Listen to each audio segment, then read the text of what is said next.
যখন মানুষের দুঃখে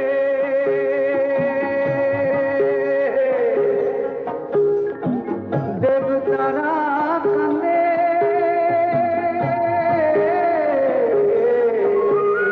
ব্যারাকপুরে গঙ্গায় কত গেছি, কি সুন্দর গঙ্গা। আমরা একবার গঙ্গায় গেছি বেড়াতে, আমি আর আমার বন্ধু দীপা।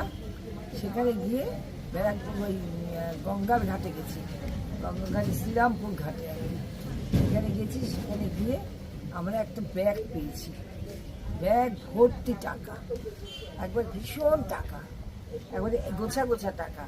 সেই নিয়ে ঠিকানা মোটামুটি দেখে ওখান থেকে খুঁজে বার করে পাচ্ছি কিনা দেখে দেখলাম। সেখানে গেছি, সেখানে গিয়ে এক ভদ্রমহিলাকে দরজা খুলে দিয়েছে। তারপরে বললাম যে এই দেখুন আপনার এই টাকা, এত টাকা। সে ভদ্রমহিলা কিছুই করলো না, আমাদের সঙ্গে বললো না, বললো আচ্ছা ঠিক আছে, এগুলো নিয়ে নিল।